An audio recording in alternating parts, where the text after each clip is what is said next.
They are 86. Hold on. Yeah, my meeting must have just started. No, you're good. I just got to turn this I'll on. make sure we put everyone on. Good morning. Good morning. Good morning. Morning. Good morning. Good morning. Good morning. morning. Good morning. Good morning. Hey there. Good morning, morning. everybody. Morning.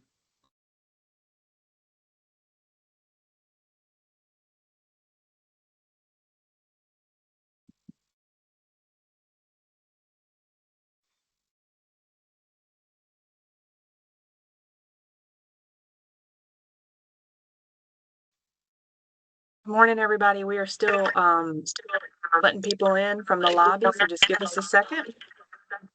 Good morning, Sherry. This is Ginger. I have a question. If a person does not register, can they still attend this meeting?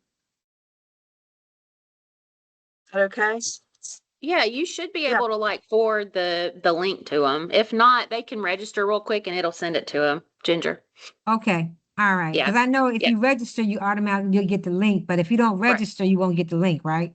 Yeah, that's Okay. right. But you could probably share it Okay. because I'm not All sure right. that it's a unique link except for like the presenters. So y'all should be able to share that link out.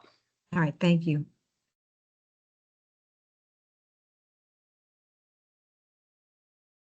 All right, y'all, we will go ahead and get started because our speakers have a lot to cover today. We are so glad that you took the time to join us today. This is a session on board responsibilities and roles that has been requested by many of our board chairs and our managers. So we are so thankful that Main Street America agreed to present for us today. Before we get started, though, I just wanted to say that, this is the holiday season of, we just finished Thanksgiving where we were focused on gratitude, and now we're focused on gifts. And I just want to thank you all, to the board members, for all of your hard work and dedication to your downtown programs and its success. Thank you for continually being willing to give of your time and talents to your downtown and to support your managers. And when life is crazy like it is right now, and time is really precious to us all, it is no small thing that you give of your time. So I just want to say thank you for being so gracious with that. And with that, I'll turn it over to our speakers. We have Jackie Swihart from the Main Street America. She's the Director of Network Capacity Building and Strengthening for Main Street America, and Jonathan Stone, who is the Program Officer for Revitalization Services for Main Street America. Ellen, I believe you sent everybody their bio yesterday. So you have that and their contact information, and I will turn it over to them.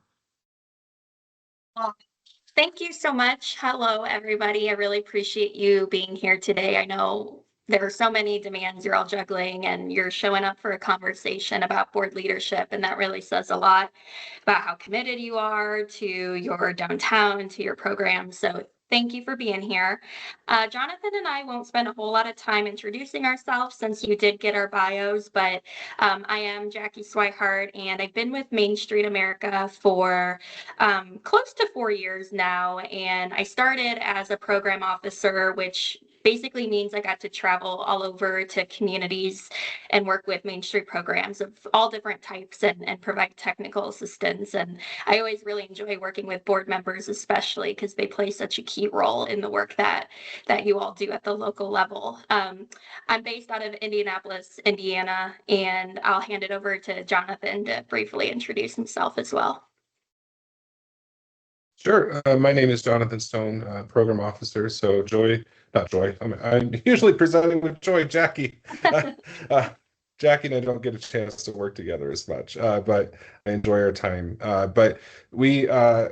a program officer. I've been with Main Street America now for a little less than 2 years, and former Main Street director myself, as well as have served on numerous municipal boards and commissions and the like. And so I'm looking forward to spending time with you all today. And I'm based in Flagstaff, Arizona. This is early for Jonathan, but not as early as it was before daylight savings time, right? Well, again, thank you for being here. So our goal today is to make the role of a board member of a Main Street program feel hopefully more clear, hopefully more energizing. And whether you're on a board in a municipal structure or a nonprofit structure or something in between, just remember that you all have a really profound level of influence, and stability really comes from the board, but we have to make sure that we're using those governance structures very intentionally. So goal for today is to provide some clarity so that you all can lead with consistency and provide a really strong foundation for staff and partners and volunteers. So today's really about equipping you with some frameworks and providing some clarity on expectations so that you can feel more confident in your role. As far as agenda for today, we're going to move through several important areas, all of which are directly connected to your role. You're welcome to put comments in the chat. What Jonathan and I are planning on doing is kind of front loading with some information. And then we'd really like to dedicate quite a bit of time at the end for discussion and questions. So as we're moving through this agenda here, feel free to jot things in the chat or jot things down on a notepad, and we'll be sure to come back to it and make sure we're able to answer your question as best as we can. But we're going to start by talking about the Main Street approach, hopefully in a way that helps you see how your decisions as a board member fit into a national model that's been studied, tested, and refined for over 40 years. And then we'll talk about how our community evaluation framework can serve as a really helpful roadmap for you as a board member, as a set of best practices, and it will really help you determine maybe some areas for growth and opportunity. We're going to talk a little bit about legal responsibilities, not to overwhelm you, but just to ground you in what good governance looks like. And then we're going to discuss how Main Street boards differ from typical boards. We'll make some special notes about what it's like in a municipal structure. And then finally, we'll wrap up with just some best practices about what a healthy organization looks like. And, we might use the term nonprofit, we might say municipal board, but just know, like, wherever you're coming from and joining us here today, whatever perspective that might be, all of these ideas and best practices are transferable. So just kind of maybe with some of this, rethink how maybe we're saying it in a way that applies to your particular situation. Because the great thing about Main Street is that we're all different and unique in our own way, but that also can make it a little difficult to just provide one set of guidelines that applies to everybody. So just keep in mind that this is wide reaching, but everything does apply in one way or another. So that's the agenda for today. And before we get in, we want to make sure we get to know you a little bit. And so if you would like to, in the chat, preferably all the information in one single message. We'd love to see and hear what Main Street you represent, how long you've served on your board, what your role is, or if you have multiple roles. Most of us do. Maybe you're also on a committee, maybe you're also an officer. And then we're curious what kind of board you serve on. Is it advisory? Is it nonprofit, city commission? So I'll pause and let you guys add that to the chat.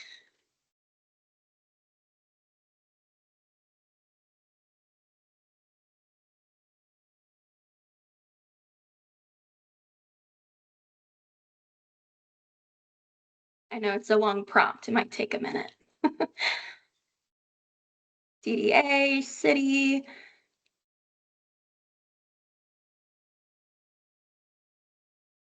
DDA, commerce. Nonprofit, city commission.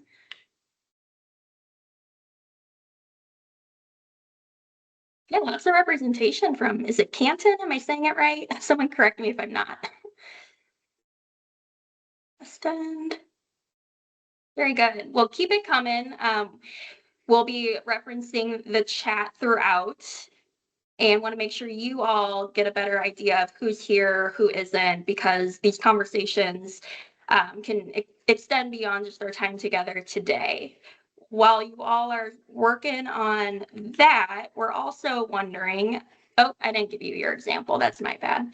Here's an example of how you might respond, but we would also like to see either through a raise of hands or in the chat, who has served on a city appointed body before? We'll start with that one. If you've served on a city appointed body before and your camera is on, we'd love to see you raise a hand. Okay, I see you, Emily. I see Nikki. I see Dylan. I see Myrna. Okay. How about a nonprofit board?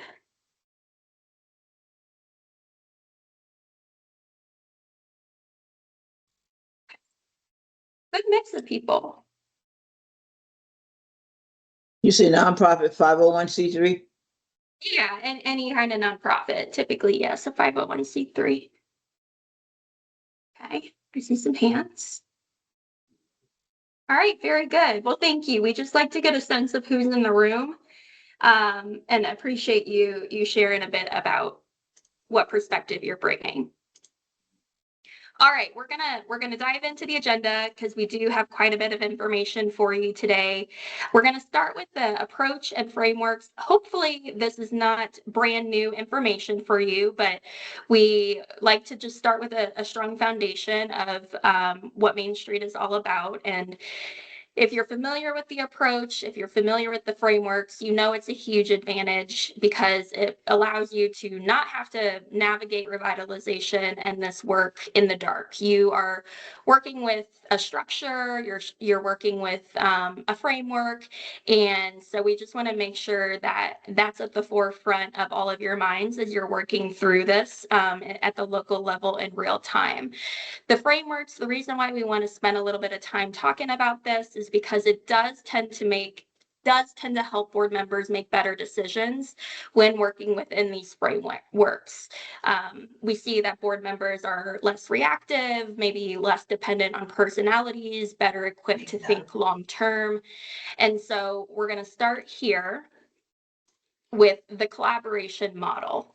So Main Street, the network itself is intentionally layered. And so at the local level, which you see in this kind of three-part circle with different rings, you all are at the center of this. At the local level, you are experts in your community. You know the context, you know the politics, the history, the relationships. But the beauty of the Main Street network is that you're not alone. So first and foremost, you have your state coordinating program, which is Georgia Main Street. They are your primary technical partner. They're also your accountability structure.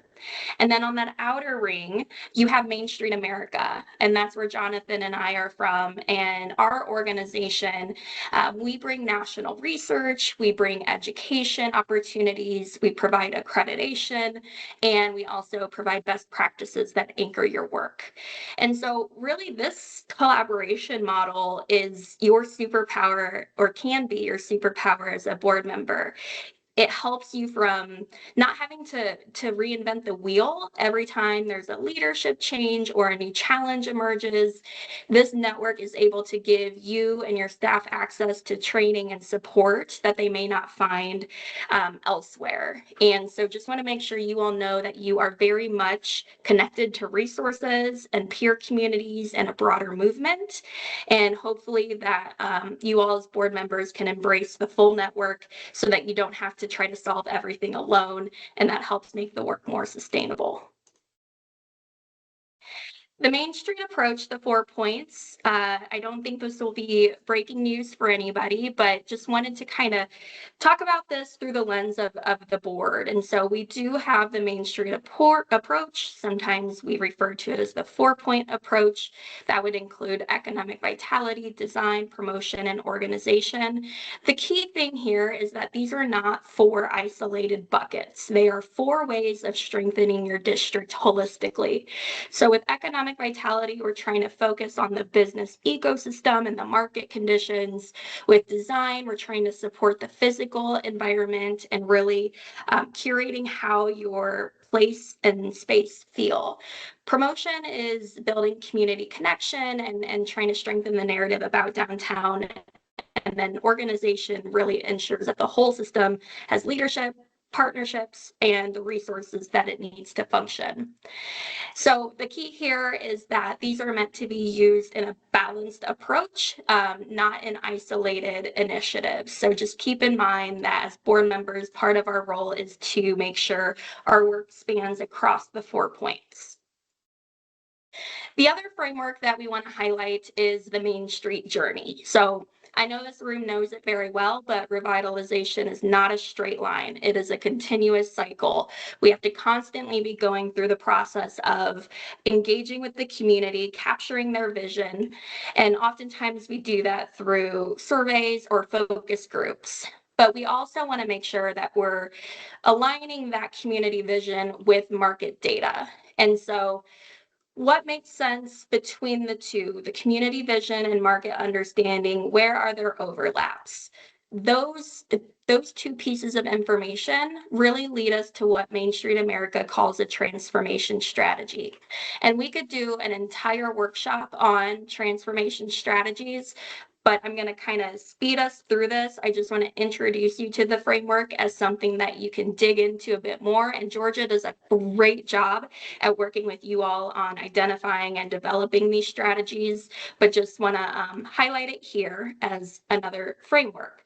So once you have your strategies, we move into work plan implementation. And of course, we're always trying to measure our outcomes so that we can better demonstrate our results. So this is another framework you can lean on to help guide your work. The last framework that I wanted to share with you is the community evaluation framework. And so some of you might know this as the accreditation standards, but more and more we're referring to it as the community evaluation framework. And that's because you don't have to be accredited or pursuing accreditation to benefit from the framework.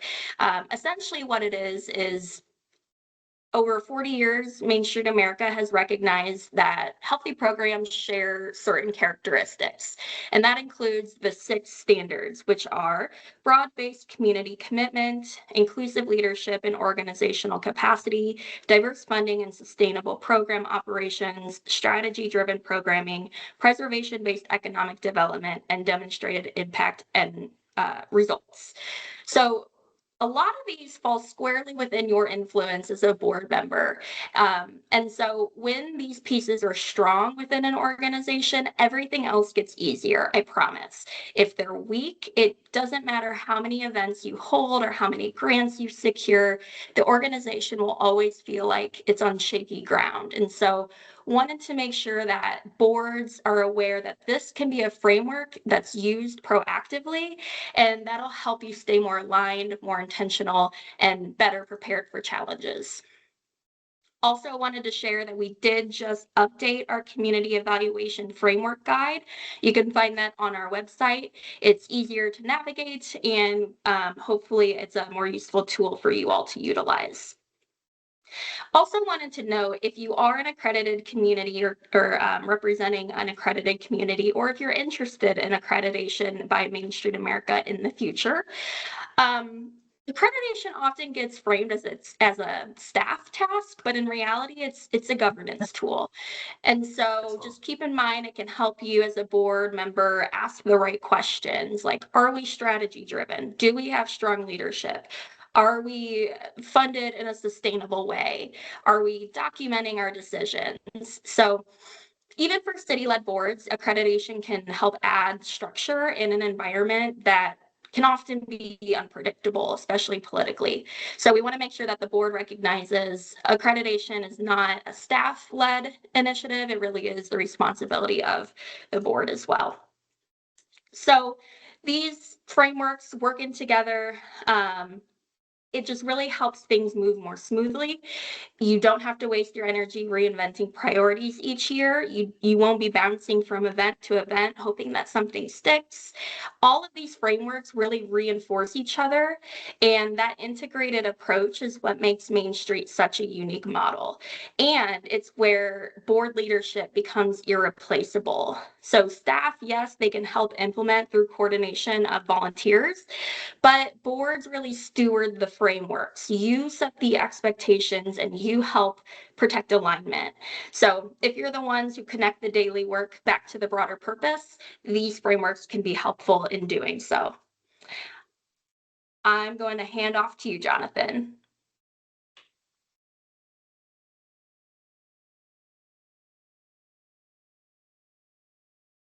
You're muted. We all do it. All right.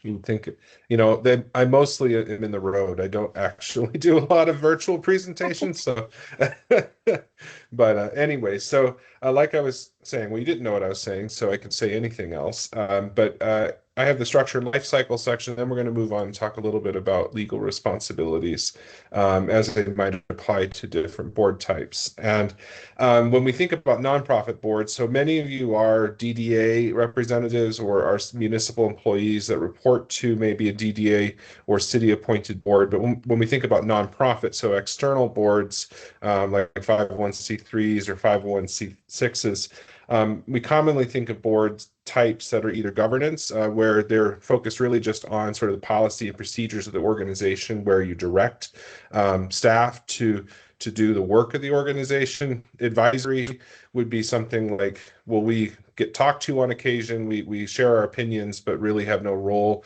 in the legal responsibilities of the organization. And then working, where it's sort of a combination of governance and hands-on volunteer work, where this is where we typically find Main Street boards being placed because of how the Main Street approach is structured. And so the focus being on doing the work with the support of professional staff. Next slide. So when we think about Main Street, we think of a community-driven working board, and this is regardless of what your sort of legal structure is, whether you are a city commission or city-appointed body versus an external organization. We're looking for and expecting that boards are representative of the community, that board members are rolling up their sleeves, and that they're taking leadership roles within the organization, whether that's through committee leadership, officer leadership, or project leadership, however that might be defined. Next slide. So when we think of nonprofits, the tree on the left is what I sometimes call the Main Street of yore, and you guys may have a similar structure to this.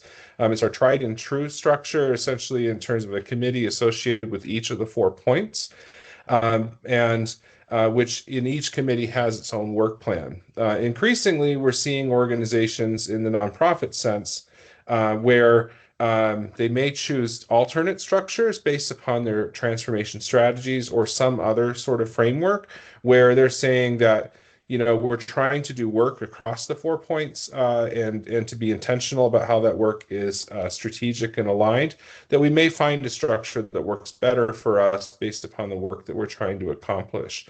And so, but the other point with this structure is that in the past, a lot of times the committees were driving individually driving sort of the work of the organization. And what we're trying to see happen, even if in that same structure, is that we're finding a way where the work planning is owned by the board and the strategy is driven by the board. Next slide. And these are just example structures. They're not necessarily reflective of what we would expect of an organization to have. Now, many of you are municipally affiliated, and so in this sense, what I'm trying to show here is that how your relationship is defined between the staff and the board matters, and between the staff and the city leadership in terms of whether that is elected or administrative staff, and how that is defined really matters. And in some organizations, most of the organizations I work with are nonprofit organizations. However, I have encountered numerous organizations that have parents, whether those are chambers of commerce or are cities in some way. And if you don't have some sort of agreement or some sort of clarity in terms of how the staff reports to either the board or whatever that body is called versus the city administration, you should, so that those relationships are clear.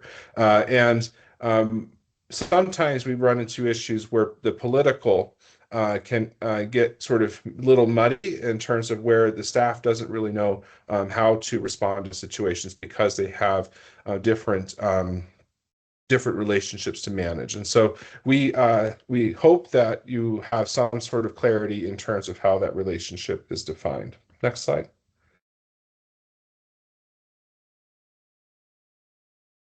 So things that we think about when we think about city-linked organizations.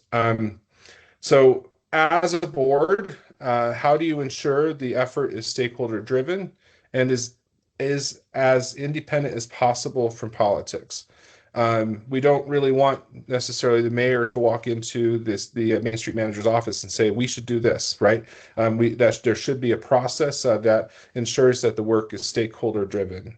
And what role does the board have in employment decisions, evaluations, and goal setting? And so this takes different forms in different organizations and across different states. But you should be asking yourself, what role do you have as board members in the relationship with the employee? And if an employee has responsibilities beyond Main Street, how are you understanding and accounting for the cyclical time needs that might need to be coordinated? So if they're half-time dedicated to Main Street and half-time to something else, that doesn't always show up as a perfect 20/20 in a week. And how are you negotiating the sort of over the year cyclical time needs? And then accreditation. So for our accredited communities or accredited aspiring communities, accreditation requires a high degree of coordination between the Main Street director and the Main Street board, even if the director is employed by a partner organization like a city or a chamber. And so how that relationship again is defined is important. Next slide. Legal responsibilities. Next slide. So as a board member, you should assume that you are legally responsible for something. And what that is depends on the kind of board that you serve on. Nonprofit board members are fiduciaries in a sense they are responsible for the corporation. And then advisory boards or commissions that might be formed by city ordinance. Those, of course, are subject to open meetings, and I don't know exactly what your open meeting law is in Georgia. I know that may transpire down to nonprofits, depend on what percentage of your funding is city or government-based. But you should receive a city or state-specific training as requested by your city in terms of like what your responsibilities are legally, and then the specific responsibilities and authority as a board member depends on the enabling ordinance. So in terms of how that was written and defined for your role.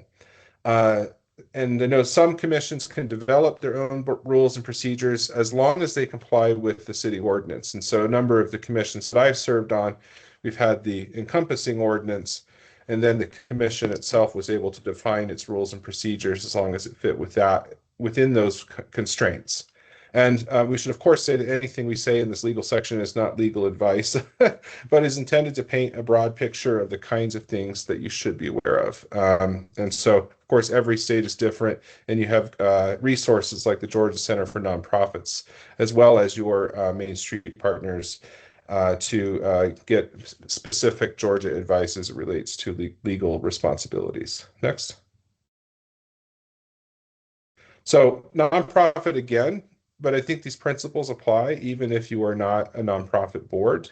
But if you are responsible to a corporate entity, like a 501c3, there are three primary legal responsibilities that you have, and that is duty of care, duty of loyalty, and duty of obedience. And so when we think about duty of care, essentially, are you using common sense and informed judgment in your decision making?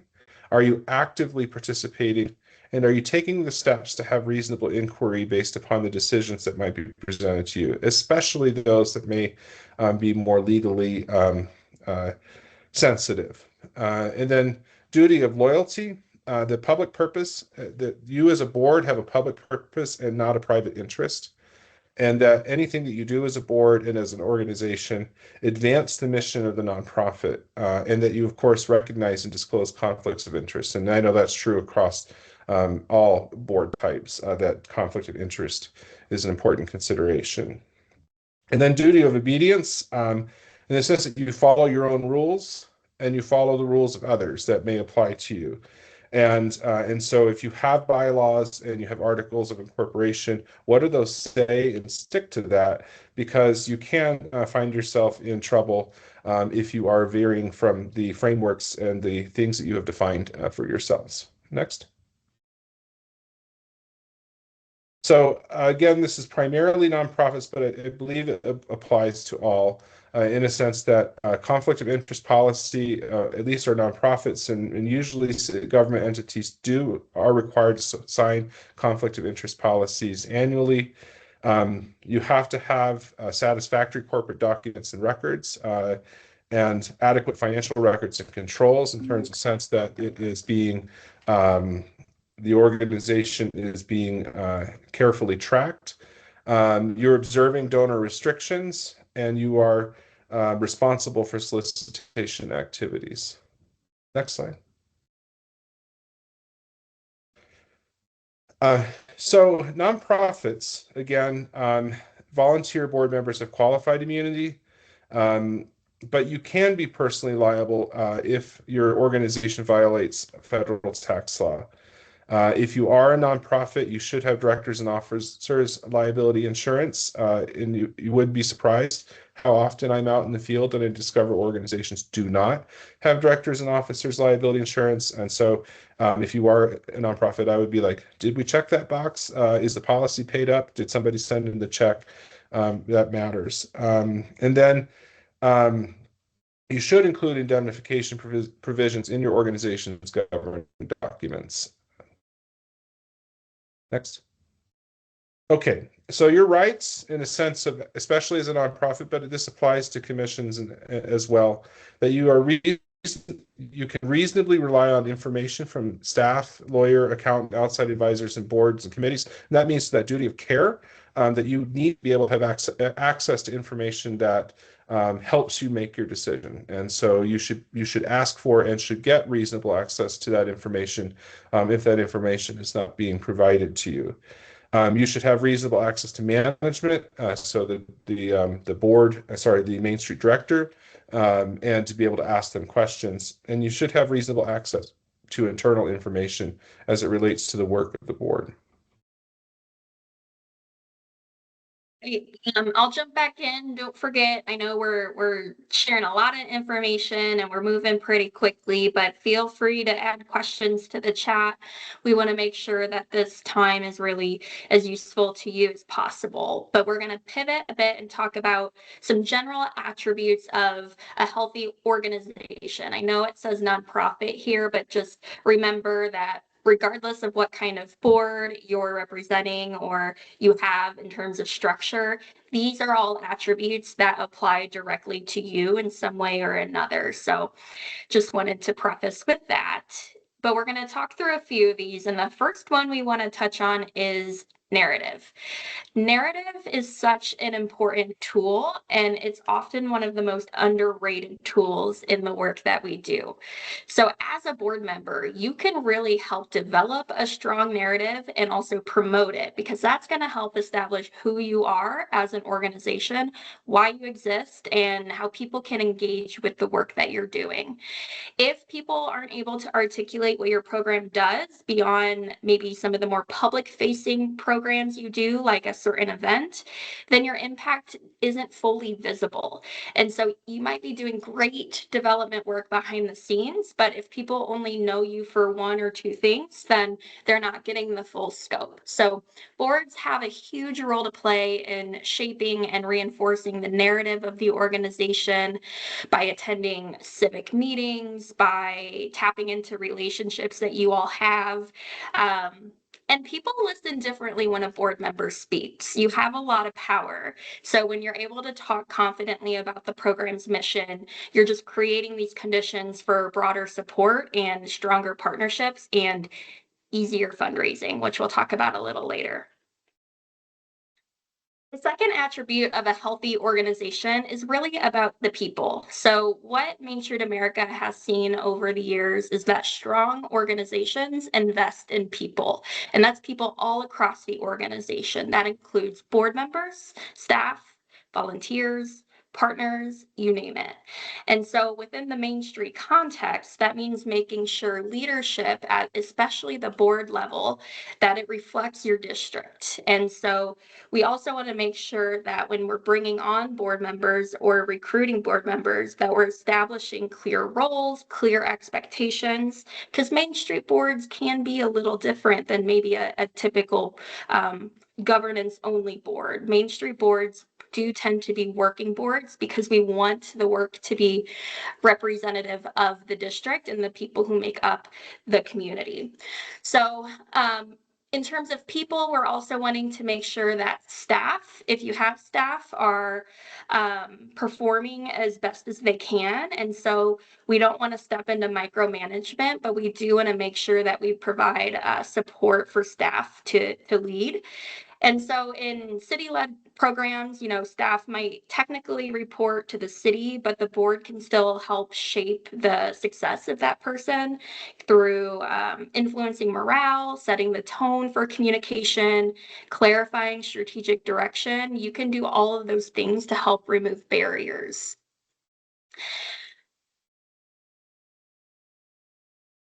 There we go. Board engagement is huge. I think for me, when I was spending a lot of time in the field doing things like progress visits and meeting with board members, the biggest thing that would always come up is board engagement, or the lack of, to be more specific. So board engagement, it really is the engine of any strong Main Street program, because typically we only have one or a few folks on staff, and their work is not always about implementing and doing the work. Oftentimes, their role is really more appropriately focused on coordinating volunteers to execute the work. And volunteers also include board members. So we want to make sure that board engagement is there to help support the overall mission and implementation of work. And so as an engaged board member, just, we want to make sure you're asking good questions, you're supporting staff, you're participating in statewide learning or national learning. It's not just about showing up for meetings. It's really more so about the work in between, helping to make connections, moving partnerships forward, and bringing that clarity. If and when engagement drops, then the staff end up carrying too much and decisions start to lose context and the program tends to become very reactive. So when that engagement is strong, we see board members viewing themselves as partners in this work, and the entire community can feel that difference. Businesses can feel it, the city can feel it. The whole energy shifts, and we want to make sure that that contagious energy is really starting with the board. I mentioned a bit about representative leadership. And so healthy boards also really pay close attention to who is at the table and who is not. And so one thing as a board member, as a collective group, really you want to make sure you're doing is taking an inventory of who is making up our organization. Does it reflect the community that we serve, whether that be demographics or different sectors or lived experiences? Having a variety of folks with different perspectives at the table will make the organization stronger. And you want to make sure you're not creating space for blind spots to grow. So making sure that the board is broad and balanced. We have a couple tools here that we're happy to send as a follow-up. They're just different ways to kind of evaluate the perspectives and backgrounds that people are bringing.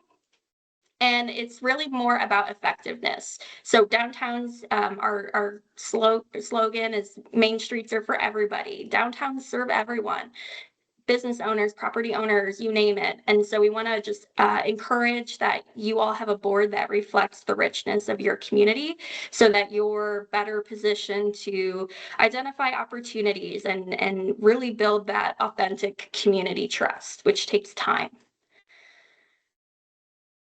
And then thinking about team culture, and that needs to start from within the organization. So we think a lot about Main Street as work of empowerment.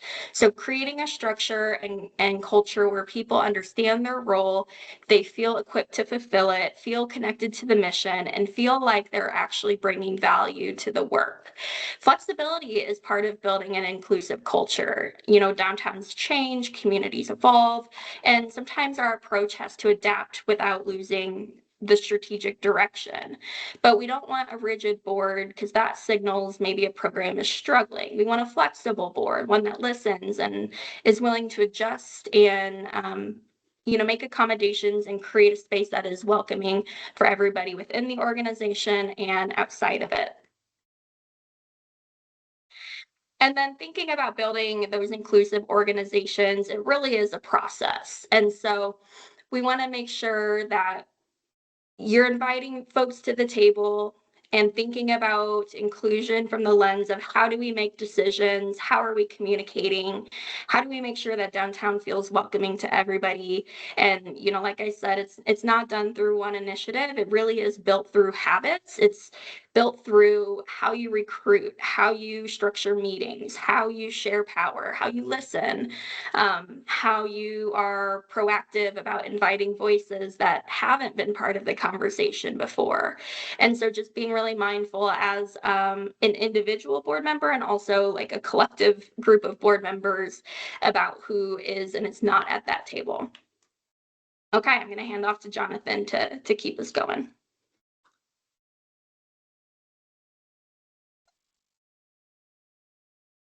Great. Thank you, Jackie. So board members are leaders in their community, and the success of your revitalization depends largely on your ability to mobilize resources, build volunteer support, and develop new leadership. And this is not the responsibility of the executive director. And of course, the executive director helps, but a lot of times when we're in the field working with organizations, we hear a lot of the executive director being mentioned in terms of like, oh, they do that, they do that, they do that. And we really want to think about what the responsibilities are of board members to kind of lessen the burden on the executive directors, ultimately so that the executive directors can empower you as board member leaders. Next slide. So as a group, you have collective responsibilities, and these are essentially things that may be prescribed to you by government, but also are sort of prescribed to you by the Main Street approach. And collectively, you are a working board and a governing body, like I mentioned before, that you take on sort of both roles. And for those that you may have responsibilities to cities, how that governance works would be a little bit different, but still understanding that the governance of the organization, or in terms of like the decisions that you're directing, is really how you sort of put together policy and procedure and kind of say, this is how we do things as a Main Street in my community. And you assume legal and philosophical responsibility. And so, like I said, a policy, but also for the activities of the Main Street program. Do you understand what the organization is doing? And are you able to defend and promote what the organization is doing? You have responsibility for raising, operating, and capital funds, participating in committee assignments, and serving as advocates of downtown revitalization. And like Jackie was saying, in terms of the larger view of the community, sort of who is on the board, you need to take that sort of larger community view to understand why downtown revitalization is crucial for the entire community. Establish the economic goals for downtown. And a lot of times these are baked into your transformation strategies in terms of like what needles you're trying to move over a period of time. Follow all legal requirements, however those might be prescribed to you. And then, like I said at the top, establish policies and procedures. So this takes a different form for depending on the kind of board that you are. But nevertheless, you should have those guiding documents and statements that help you guys function as an organization over the long term beyond individual tenures of board members or managers. So Jackie was talking about sort of the matrix or as a tool, and then but if you break it down kind of into smaller chunks, really we're looking for on boards as workers, people that can do the work, wisdom, hopefully also doing a little bit of work, but maybe in a different way. At least one worrier, and so that's usually me. If I'm on a board, I'm your worrier for you, and so I've got that down pretty good. And then wealth, that's not me. But nevertheless, understanding where wealth is in the community or who has the relationships and access to wealth helps inspire philanthropy and participation in supporting the work of the revitalization. So what do we mean by working board, practically speaking? It means more than meetings, and that you're doing some kind of work beyond those meetings and even beyond committee meetings. So what are you doing to support the organization? And maybe that's 5 to 10 hours per month. And everyone asked to serve on the board should be willing to take on a leadership role. I was recently traveling with Kathy LaPlante, might be a name that you guys recognize from Main Street America. And she was talking with one of the Main Streets that we were working with. And she said, for my board, they were always asked, you can join the board, but you must be willing to serve as president if asked. Now that maybe is a little too much in terms of expectations, but it does set a very interesting tone in the sense that people take very seriously the work that they're doing just in case they get asked. And I know that many of you probably experience that sometimes it's hard to find somebody to serve as president. And so kind of how do you set the tone where leadership is part of the culture of the board? Next slide.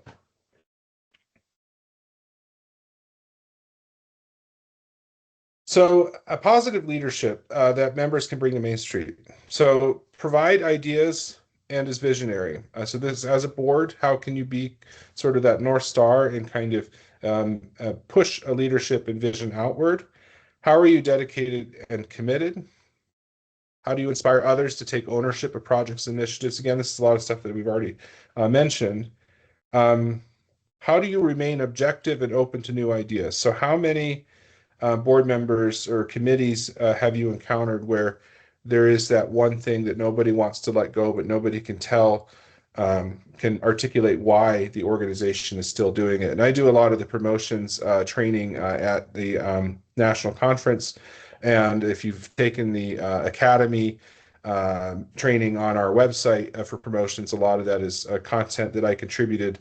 And one of the things that I ask is, how many of you as organizations have that one thing that you've been doing that Mary introduced in 1995 and you're still doing it in 2025 and you have no idea why? And so how are you remaining objective and open to new ideas, especially as the strategy of the organization changes? How are you supportive to staff, especially in maybe some of our less resourced main streets, especially those that maybe don't have municipal employees as part of their team. A lot of times our staff are overworked, and it is very common in the field that I find that staff members are working well beyond the hours that they are essentially hired to do. And so how do we reduce that burden? And again, how do we think about how they are supported back to us in a way that helps build our capacity as a board? How are you a good good communicator, as well as a listener? And how are you remaining informed and learning in ongoing training, much like today? And then do what you say what you do. And when you are in the position of facilitating meetings, how are you thinking about that as an opportunity to be a good meeting facilitator? And many of us have probably been on boards or other committees before where we're really frustrated because maybe we don't have the best meeting management.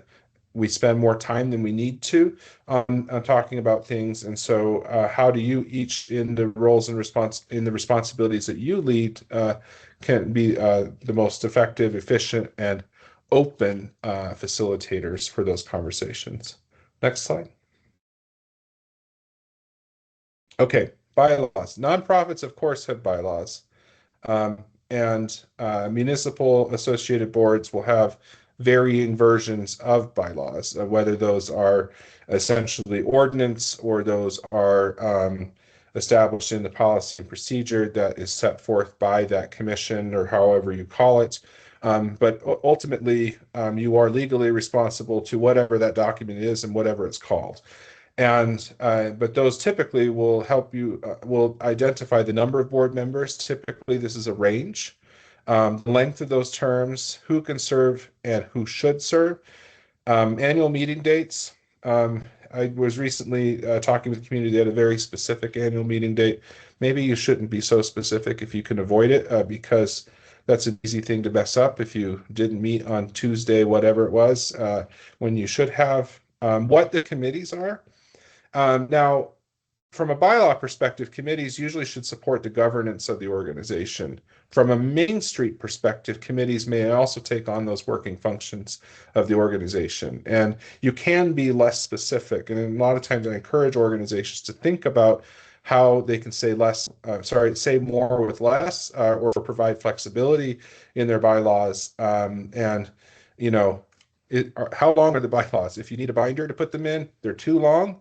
And how can you trim those down so that you don't run afoul of the rules that you've established for yourself, but also that you can give yourself the flexibility of like, well, what if we want a fifth committee, you know, instead of the standard four that Main Streets commonly have, or we want to change how we think about the leadership of our committees with time. It's a bit of an onerous task to update your bylaws. So think about flexibility, but nevertheless, you may have in your bylaws sort of a minimum set of committees that are related to the governance of the organization, like an executive committee, as an example, in terms of like who makes decisions between meetings.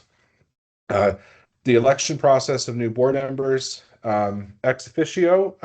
And so ex officio, commonly we hear people refer to this term as always being non-voting. Ex officio just means by your office.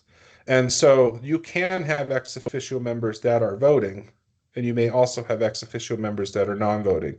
And so that's a term that I rarely hear talked about in the voting sense.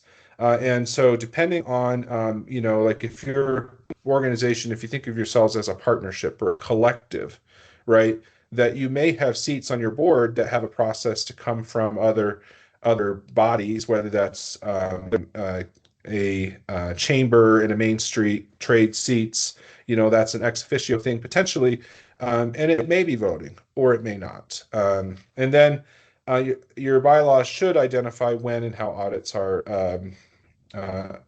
done. Audits are expensive if you're a nonprofit. Cities, you're doing an audit anyways, and you're part of that process. But you know, when and how is the most appropriate frequency for an audit, if any. And then your bylaws should always be updated and should be reviewed annually.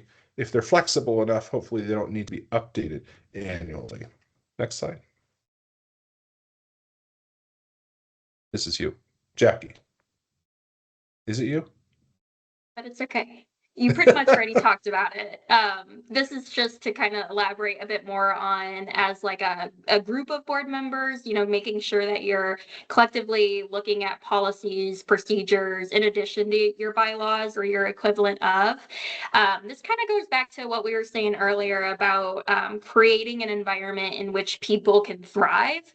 And so while we don't want to become too rigid by having too many policies or procedures, we do need and have the responsibility as a board to create structure that people can work within and do so effectively, that brings out the most talent that they have, and that'll help keep people coming back when they have structure and boundaries that help guide them in what it is that not only the organization needs from people, but what people need from the organization. So that was just a kind of a wrap up on collective board member responsibilities, but we do want to take it a little bit further to touch on individual board member responsibilities. So a lot of these things you're going to work on together and have to be in general agreement on, but there are things that as an individual board member are really important for you to keep in mind. And so we've touched on a bit of this, but really showing up, not just meetings, but yes, meetings. There are many times I visit places and there's an attendance issue. And so making sure that as an individual board member, you are not missing more than 2 meetings per year. As a board member, you might laugh and tell me this is not realistic, but my challenge to you is that as a board member, try to only wear 2 hats. So one of those hats is as a board member. Governance, really thinking about the high level pieces of the organization. But then your second hat might be serving on a committee, and one committee, that's one hat. Or maybe it's a subcommittee, but just making sure that we are playing an additional role, but not too many roles to where we're not able to lead effectively. You know, making sure that we are keeping in mind that you're a spokesperson for the organization. Anything you say, you know, some of us, we live in small communities or big communities that sometimes feel small, and word can get around pretty quickly. And so as an individual board member, just making sure that you are showing up and speaking positively. You don't always have to agree in the boardroom. That's where you should disagree and hash things out. But when you exit that boardroom, you are a positive representative of that organization. And, you know, as an individual board member, committing to things like participating in an annual retreat. Another role you play as an individual ties back to the narrative piece, is just being the best advocate or the best cheerleader that you can be. We say advocacy, but that can mean a lot of different things. If you are confined by political restrictions and feel like you're in a space where you cannot ethically advocate in the traditional sense, we think of advocacy also as education. And so how are we raising the visibility of the work that we're doing? That could be on our own personal Facebook pages, just making sure we're reposting or posting information, telling people what we're doing, and inviting people to feel comfortable being involved. Leadership and transition is a really big one too. And so it's inevitable. We know that there's turnover on boards a lot, but healthy organizations plan for those transitions instead of reacting to them. And so as an individual board member, how can you help put together a succession plan? It does not have to be complicated or formal. It just means asking, who is developing into leadership? Who might take my role in the future or some other role on the board? Who might be ready to chair the committee that I'm chairing? And so thinking about that leadership pipeline and who has potential to become more of a leader in the organization in the future. So definitely just trying to avoid having a board where the same people feel maybe forced to serve indefinitely.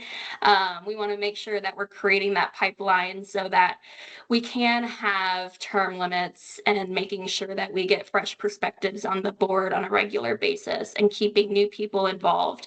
And it's okay to keep people involved even after they roll off the board. They can still wear their Main Street hat in different ways. But when you're thinking about leadership pipeline, one thing that we have seen is often useful is putting together a nominating committee. So that might be one of your strongest governance tools. It can help you think strategically about who you need on your board, not just who's available, because I know sometimes it comes from a place of we need somebody so that we're following our own rules in the bylaw, but really thinking about what your gaps are, what skills, perspectives are we lacking, who in the community is ready for leadership, who needs encouragement. And so a nominating committee can just be a really intentional way to make sure that your board is engaged, balanced, and ready for any kind of turnover. And it also helps protect everybody from burnout. When we're identifying those board members, we already mentioned the board assessment. Sometimes it just takes brainstorming a list of people you know and working from there. But one thing I really want to emphasize here is that when you do make contact with potential board members, be honest with them about the work. I know sometimes we don't want to scare people away by saying you should expect to work 5 to 10 hours a month. But we don't want to lie to them either. It's okay for you as an organization to set high standards if that's what it takes to get the work you need to get done, because people will step up, or maybe we need to look at right sizing the workload. But just want to make sure we're setting those expectations, and ideally we get to a point where there's a waiting list of people who are ready to serve. I have seen it happen. It can be possible. Attending orientation. So if you have a new board member, you want to make sure that you as the board president, usually with the staff person, you're meeting with that new board member before their first official meeting. And that's just to get them comfortable. The board chair is typically responsible for presenting an overview of goals for the program. You might do an introduction of the 4 points. Treasurer should be going through the budget and explaining those details. Committee chairs can explain the work plans that they have, and then also just equipping them with all of the documentation that is relevant to them as a new board member. Making sure those meetings are worthwhile. Meetings really should feel energizing and not draining. And so try to connect your meetings with real stories. Maybe inviting an entrepreneur to come and talk about a business grant that they received from the program, or a property owner who got a facade grant. Whatever it is that will help bring your work to life, that's going to help make your meetings more energizing and remind the board that there are actual faces behind the work and the conversation happening within the board room. Take a field trip, take your meeting off site, see some projects or works in progress, meet with business owners. That can also help strengthen relationships and refocus the work. And advisory boards, I mentioned, if you are a board member and you roll off, doesn't mean you have to go away. Advisory boards are great because they're ideal for leaders who do transition off the board, or for leaders within the community who don't have time to attend monthly meetings. They might be folks who have connections to partners and maybe are in a position where some conflict prevents them from wearing a Main Street board member hat. Meet up with them 2 times a year. It doesn't have to be a monthly meeting, and it can really be advisory only, but still encourages them to stay connected. And then we're going to wrap up with some info about the financial piece and responsibilities as a board member, and then we'll open it up to comments. Great. Thank you, Jackie. The money part of an organization is one of my favorite parts. I usually find myself as the treasurer. But financial management and fundraising of an organization. So money has 2 parts, and that is managing the money and getting the money. And And in an ideal scenario, we're looking at the board and staff partnership. Again, thinking how is staff empowering the board and providing the resources and sort of like the foundation that the board can be successful in their financial responsibilities to the organization. We want to generate strong positive cash flow. Of course, sometimes there are years we'll have planned or unplanned deficits, but how are we thinking about sort of planning for contingency, managing the cash flow of the organization so that we can be either saving for strategic purposes, or we're building up the foundation of unrestricted operating funds so that we have sort of some resiliency. And typically, we hope that our organizations will have 3 to 6 months of unrestricted operating funds. Now, for those of you that are municipally associated, the math might be a little different, right? And you might sort of exclude staffing from that calculus in terms of whether or not what that dollar amount should be. But if you don't have a reserve policy or sort of some sort of guiding statement that helps you understand when and how you can draw upon the financial resources that you have, you should. And it is extremely frequent that I find myself working with organizations that have not had the conversations about what is a healthy balance to keep in their checking account before they think about how they might spend those monies. Fundraising streams are balanced, diverse, and sophisticated. Now, many of you are DDAs, and so you have sort of a strong base in terms of commitment from the part of the city, in terms of the city has basically made law that said that this is a priority to them as a community, and so you have a less risk associated with that. But many of our nonprofit organizations don't have that kind of sort of stability in terms of commitment on the part of their city. Even if there are agreements in place, those can change over time. And so how are we thinking about our funding that is balanced, diverse, and sophisticated? And so not ideal is reliant on a single unstable funding source. You know, we never want to be in a situation where we can't make payroll or can't make sort of our basic obligations as an organization. Next slide. Oh, just go through all those animations. Okay, so the board of directors is responsible for the financial management of the organization.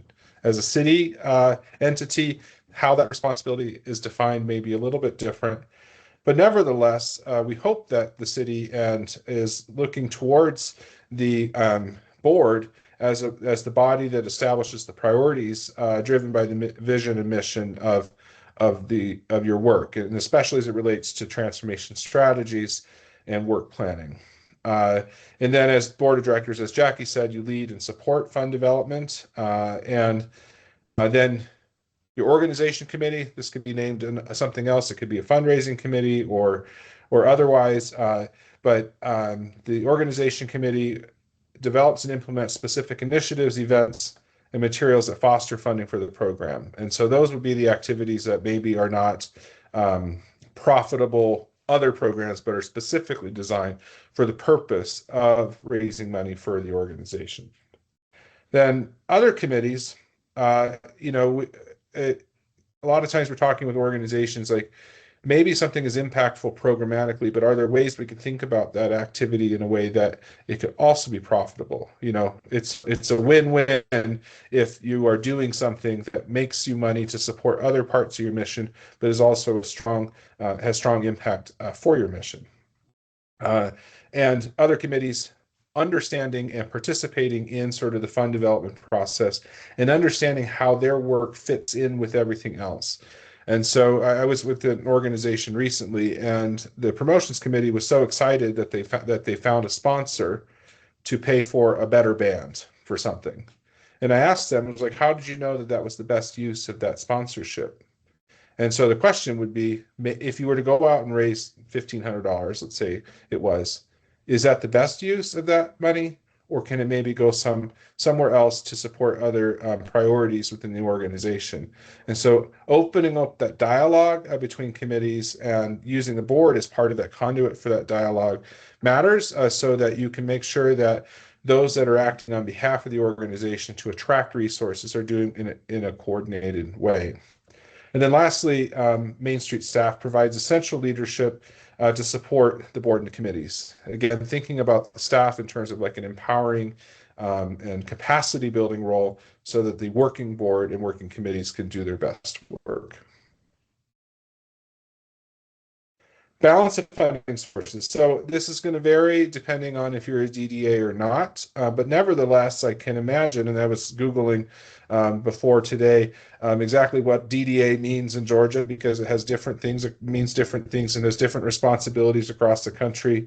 And so us as program officers, we have to be kind of nimble when we walk into spaces that have different structures. But non-DDAs, we're looking at sort of typical balanced funding structure of a Main Street. But for DDAs, you're still kind of expected to fundraise, and the city is hoping that you're leveraging investment typically. And so where might that investment come from, and how can you have a diversified set of investments to support your work? For nonprofits, typically what we're saying is we're looking for 30 to 50% public funding, and that can come from a variety of resources. Some Main Streets do get money from their counties, just saying. It's not that common, and then of course city is something we very much expect and hope for. And then 20 to 30% from other sort of statutorial relationships, whether that is a DDA setup or bid or I don't know what's it called. I don't know if you guys, but property assessment districts, however it's called in Georgia, I'm sure they exist. And then tax increment districts as well sometimes can spin off operating and programmatic support. 30 to 40% community funding. So that would be from residents, industry. Sort of think of that as beyond downtown. How is the rest of the community supporting the effort? And then maybe 5 to 15% from miscellaneous earned income and the like. But you can make a very profitable festival if you want to, so maybe that number could be stronger. It just depends on what matters to you as an organization strategically. Next slide. I'm going to speed through this because we want to get to questions. But 10 things board members can do to help with fundraising. Participate in designing the things that make money, like a business plan for fundraising event. Advocate. Provide intelligence on prospects. So who do you know and how do they like to be approached? Help set up meetings, even if you're not the asker. Say thanks. Every board member should be participating in the process of saying thanks to those that give to the organization. Next slide. And then explain to a prospect why you serve. And this makes it very personal in terms of why do you give of your time. If people understand why you give of your time and maybe even why you give of your own money, they're more likely to participate and they're more likely to give. Share your fundraising goals on social media. Recruit in-kind services. Negotiate lower price on services and give. Lastly, and no set amount required. A lot of times we see Main Street organizations where in their bylaws they do require some level, or at least in their board member agreements, they require some level of giving, even if that's $5. A lot of times what I say to boards and when I've talked with boards that I've served or been on is like, how are we in your time working and serving with us, one of your top giving priorities? So if you are a philanthropic individual, how are you thinking about this work on the Main Street organization is one of your top priorities. So if you gave $20,000 last year to the pandas in China, then where does Main Street fall in that list in terms of your philanthropic support? Next. Number 4 and 5. This seems out of order. I'm not sure what happened here. Money was number 3, but I think we just put these together because we've talked a lot about mission-centric programming. And at the very beginning, we talked a bit about metrics and strategic planning. And so those were the 5 attributes of a healthy nonprofit, but in this case, organization. But as you all can see, like any one of these different topics, we could easily spend hours talking about. And so this really is meant to be more of a broad purview to just the different things that make up your role as a board member. I am going to stop sharing the other slides we had. Were just a reminder that we host an annual conference and we hope to see you this year in Tulsa, Oklahoma. It's in April and you'll meet lots of different people there that speak the same Main Street language as you. But we definitely want to take some time and open it up to conversation. So feel free to unmute if you'd like.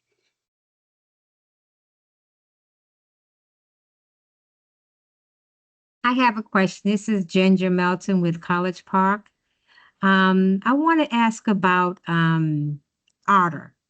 You know, the technology has changed so much. And can you use Otter at a meeting, at a board meeting? Does that qualify as being there? So the note-taking application. I think that would have to ultimately be something that the board collectively hashes out, because I'm sure people will have different feelings about whether or not that, counts as being at a meeting. I'm curious, Jonathan, what you think. I think it's perfectly fine to have a policy on when Otter will be used, how it will be used, and when it won't be. I lean toward it not being necessarily a replacement for being at a meeting, but things will come up, and it can also be helpful for taking minutes and just helping with the administrative side of things. But Jonathan, what are you thinking? A couple of things. And actually, at Main Street America, we have a policy where we're not allowed to use those tools in our meetings internally, just because a lot of times the way Otter works and some of those AI tools, and they're improving, but they can take things out of context. And when they provide the summaries to where you may not fully understand the conversation that was had. But as a board member, your responsibility is to be present and contributing to the discussion. And so sending somebody a bot to take notes is really just a way. I really can't make it this time. We're very fortunate that since the pandemic, virtual meetings are very much feasible now. And I suppose it depends on what the laws of Georgia are for public meetings, how those are implemented. But I would say that, sending a bot to attend a meeting is really just saying, I can't make it this time, but I really wanted to stay tuned in, but not as a replacement, like Jackie said, in terms of your responsibilities to the board, in terms of supporting the decisions it makes. Thank you. I appreciate that. Did it fit in there? Myrna had a question and on the Main Street fundraising toolkit, and Jackie posted the link to that in the chat. Myrna, did you have another question though? That was it. Thank you. Thank you. Any other questions? Oh, sorry. I was just going to say you will have to log in with your Main Street America membership. And if you have any issues with that, just reach out and we can connect you with our membership team. Thank you. You're welcome to raise your hand and ask the question, or you can also put it in the chat if that's easier for you.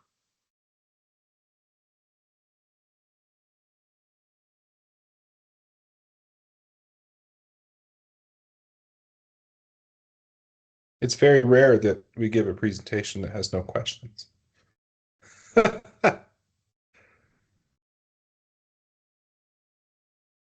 think Oh, go ahead, Andrew. Sorry, I'm split between a computer and a phone because I have better signal on the phone. But no, a great presentation. Really appreciate it. I think this just gave me a lot more questions to go back to Main Street for rather than to you about things we can use from this presentation. So thank you. I almost said at the top that you might end up walking away with more questions than you thought you would even have. And I don't think that's a bad thing. I think just like you said, being able to follow up with Georgia Main Street and maybe, like we can come back and do additional trainings if there's a particular part of this that really resonated with you all as a group. And so just keep thinking about your needs. And yes, I see the question, can the presentation be emailed? Absolutely. We'll send that over to the Georgia staff and they'll get that out to you. And we also have recorded this, and so we'll post that for some of your board members that weren't able to attend today. We'll have that posted on our website as well. And Jackie's comment ties in great to my request to y'all. I would love for y'all to give us a thumbs up or good job if you enjoyed this presentation, but also if you would like more board training, let us know that in the chat, or you can always email me directly if you want. And if you heard something that Jackie or Jonathan said today that you do want to delve deeper into, post that as well. If you want more training and on what specific topic you would like more board training, that would be great. Because as I said, they could go into hours on different subjects. So let us know what subjects you'd like more training on. Myrna, did you have another question for the team? I did, but I'm probably the only one that doesn't know the answer. So going back to the bot and the otters of the world, I've been in meetings when after the meeting I get everyone's otter reflections, I guess. Is there a way that that can be avoided from the person that is actually conducting the meeting? Is there a way you can restrict everyone having a note taker other than asking them not to? A good question. We're able to remove attendees from the meeting, like AI note takers. If you're in charge of a virtual meeting, you can remove the online note takers. Right. Okay. I do remember that. I guess it's more along the lines of maybe when it's not my meeting. So in the case where I'm getting these 25 to 30 responses from, or, emails from the people who have allowed their bot to take notes, I don't know how I can avoid that other than going through and deleting them all out of my email. So I guess the answer would be to get with the organizer to ask that person to make some recommendations or rules around the use of it during a meeting. Yeah, Jonathan just responded, if it's not your meeting, you're going to have to ask the organizer to do that. Okay, thanks. Well, I have a question for the Georgia team. Do you have any questions that maybe Jackie and I could elaborate on that you thought maybe would be important to do so? I can't think of any. I just kept making screenshots of some of your slides so that we could include those in our Main Street 101 presentations because they were so good. Ellen or Ebony, do y'all have any questions? No, I don't have any questions, I don't think, but I do have one comment, and that is I hope all of the board members took lots of great notes and listened really hard so that you can support your managers in this important work that they do. And of course, we're always here to answer questions too. So between us and the national team, you've got a great support system behind you when it comes to the work that y'all are doing in your communities. And just know that we're here to help and support you every step of that way. So thank you for your time today. Mamie Moore, you have a question? Yes, good morning, everyone. That just reminded me, are you all going to send us a copy of the great presentation? Yes, we can email that to you, and we'll also have a copy or a recording of the session too that will be on YouTube. We can send you a link for that. Great, great. And like the young man that spoke earlier, I'm also appreciative of this in terms of enabling, us to be able to be the strongest that we can be in terms of compliance with what Main Street requires for us. So I will do my best to move accordingly. Thank you. Thank you. All right, if we have no more questions, we can let everybody go. The staff and Main Street America, I hope, will stay on for a little bit in case people do have some other questions. So y'all have a great rest of the week, and thank you for attending. Hey, and Thank Merry you. Christmas. Thank Thank you you all. very much. It was great. Thank you. Thank you, Ginger. Thank you. Thank you. Bye. Wonderful Happy presentation. holidays. Happy Mhm. You holidays. Happy too. holidays. Happy holidays, everyone.